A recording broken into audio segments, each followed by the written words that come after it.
والد ایک ہوائی کمپنی میں آفیسر تھے۔ میں اکثر ان کے ساتھ ایئرپورٹ جاتی تو ایئر ہوسٹس مجھے بہت اہمیت دیتی، محبت سے ملتی اور میرا خاص خیال رکھتی۔ ان کی وردی مجھے بے حد پسند تھی۔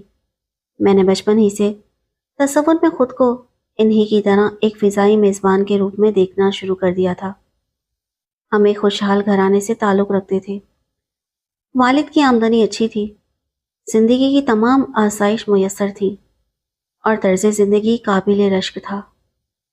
یہی وجہ تھی کہ وقت کے ساتھ معزز گھرانوں سے رشتے آنے لگے، مگر میں نے ہر رشتہ ٹھکرا دیا کیونکہ میرا خواب ایئر ہوسٹس بننا تھا، وہ خواب جو بچپن سے میری آنکھوں میں بسا ہوا تھا۔ والدین چاہتے تھے کہ میں جلد از جلد شادی کر لوں اور ملازمت سے باز رہوں، مگر میں اپنے فیصلے پر ڈٹی رہی۔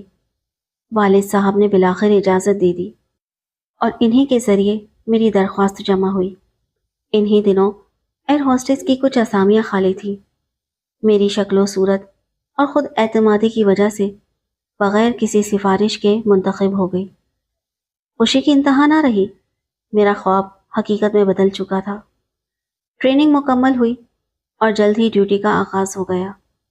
دن ہو یا رات، جو بھی پرواز ملتی میں نہ تھکتی نہ اکتاتی۔ گھر واپس آتی تو حشاش بشاش خوش و خرم ہوتی، جبکہ دیگر لڑکیاں تھکن کی شکایت کرتی تھیں۔ یوں لگتا تھا کہ یہ پیشہ میری فطرت میں شامل ہے۔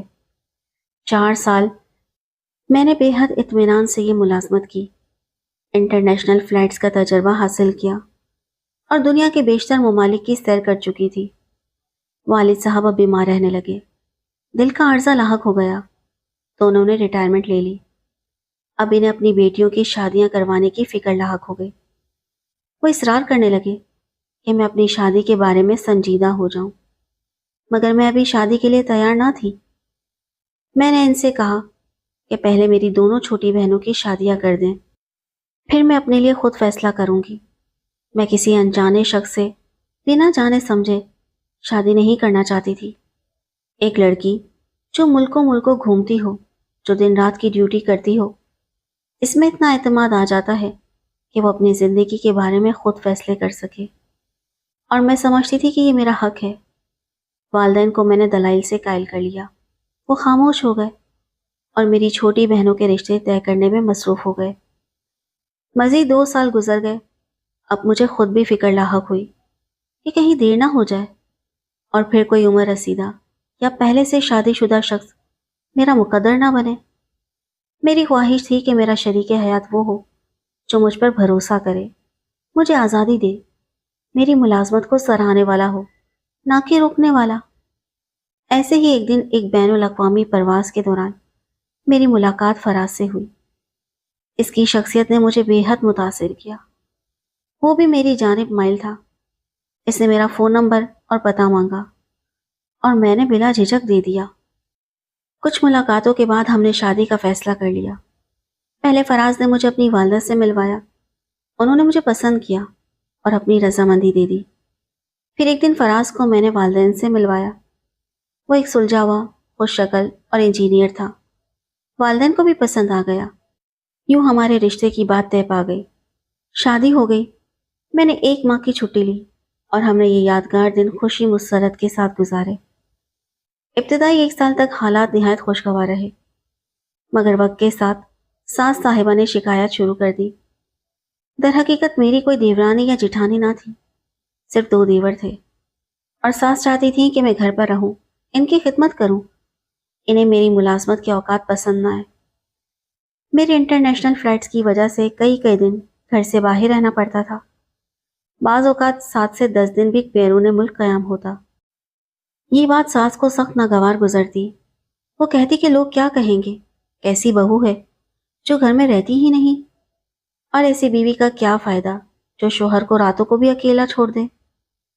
شروع میں ساس کی ان باتوں کو درگزر کیا، سوچا یہ پرانے زمانے کی باتیں ہیں۔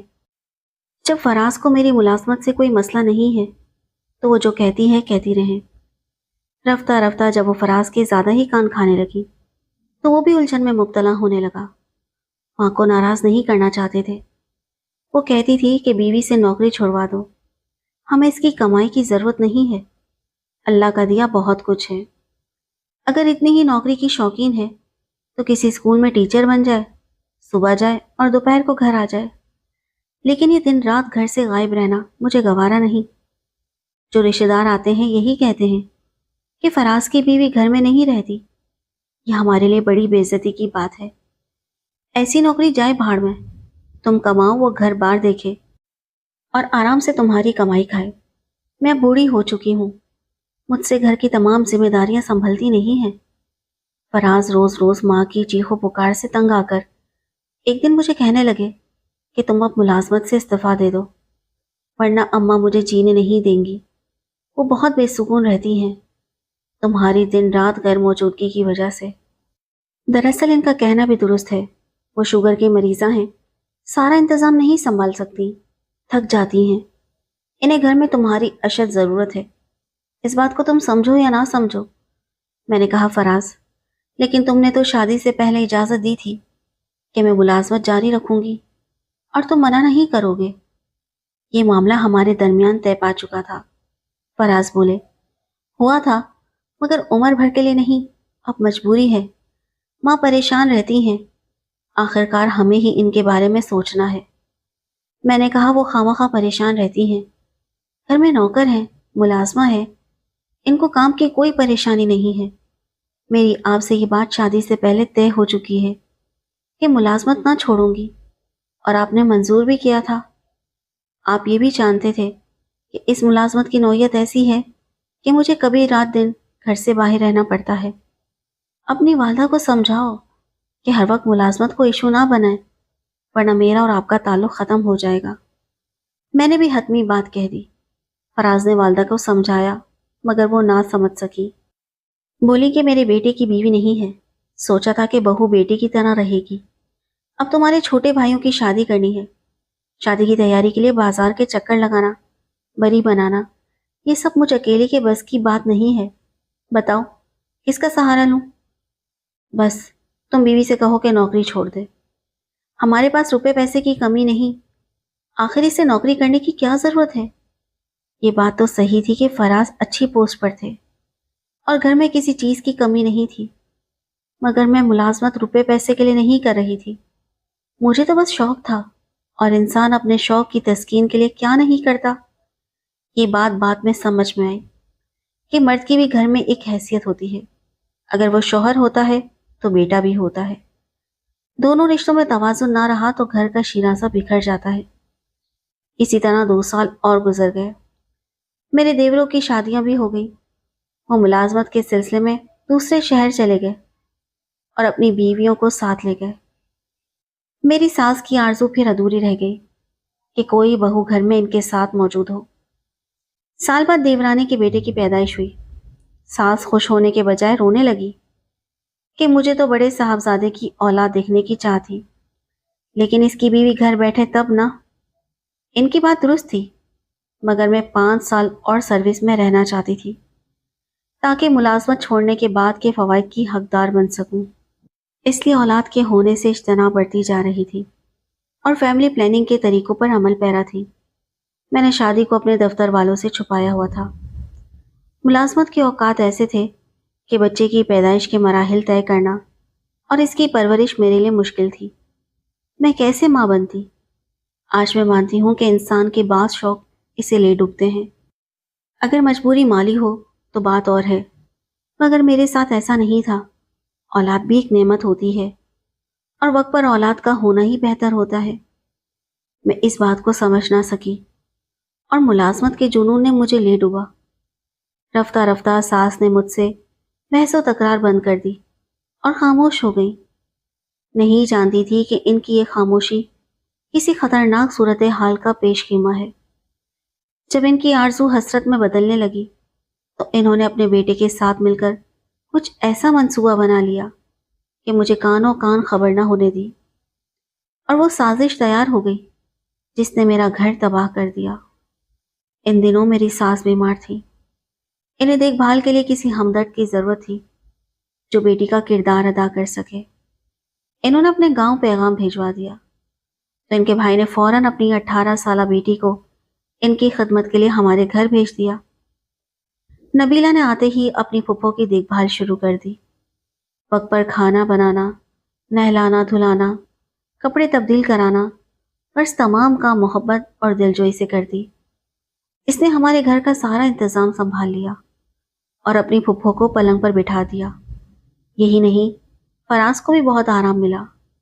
نبیلہ کے ہاتھ کا پکا کھانا نوکروں کے کھانے سے کئی بہتر تھا۔ ان کے پکے کھانوں میں وہ لذت کہاں جو نبیلہ کے ہاتھ میں تھی۔ وہ تمام کام توجہ اور سلیقے سے کرتی تھی۔ اس کے والد نے اسے نصیحت کی تھی کہ میری بہن کا بہت خیال رکھنا، انہیں کسی قسم کی تکلیف نہ دینا کیونکہ وہ بوڑھی ہیں۔ مجھے فراز پر بے حد اعتماد تھا۔ لگتا تھا کہ ہمارے درمیان اعتبار کا رشتہ کبھی ٹوٹے گا نہیں۔ وہ کسی اور عورت کی طرف مڑیں گے نہیں، نہ مجھ سے دھوکہ کریں گے۔ یہ بعد میں معلوم ہوا کہ پیار کا سپنا صرف خواب ہوتا ہے اور اصل حقیقت وہ چیز ہے جسے جھٹلایا نہیں جا سکتا۔ میاں بیوی کے رشتے بھی ضرورت کے دھاگے سے بندھے ہوتے ہیں۔ میں تو فلائٹس پر ہوتی، گھر پر فراز اور نبیلہ ہوتے۔ وہ گاؤں کی سیدھی سادی لڑکی تھی جو صرف 8ویں پاس تھی، مگر اس میں وہ گن تھے جو ساس بہو میں دیکھنا چاہتی تھی۔ بس اس کی قسمت جاگ رہی تھی کیونکہ میری قسمت سونے والی تھی۔ ماں نے فراز کو قسم دی کہ تم میری بھتیجی سے شادی کر لو تاکہ میں تمہاری اولاد کی خوشی دیکھ کر مر سکوں۔ تمہاری بیوی ایئر ہوسٹس رہنا چاہتی ہے تو اسے ایئر ہوسٹس ہی رہنے دو۔ وہ نہ ماں بننا چاہتی ہے، نہ بہو، نہ بیوی، پھر وہ ہمارے کس کام کی ہے؟ رو پیٹ کر انہوں نے فراز سے اپنی بات منوائی اور مجھ سے چھپ چھپا کر نبیلہ کا نکاح خاموشی سے فراز سے کروا دیا۔ لڑکی کے والدین نکاح میں بلوا لیے گئے۔ نہ بارات، نہ دھوم دھڑکا۔ لڑکی تو پہلے ہی گھر میں رہ رہی تھی، فراز کی ماں کی خدمت کرتی ہوئی۔ وہ میری سیج کی حصے دار بن گئی۔ اس نے اپنی سہاگ رات میری ہی خوابگاہ میں بسر کی اور مجھے اتنے بڑے معاملے کی ہوا تک نہ ہونے دی۔ حتیٰ کہ نوکروں نے بھی لب سی لیے۔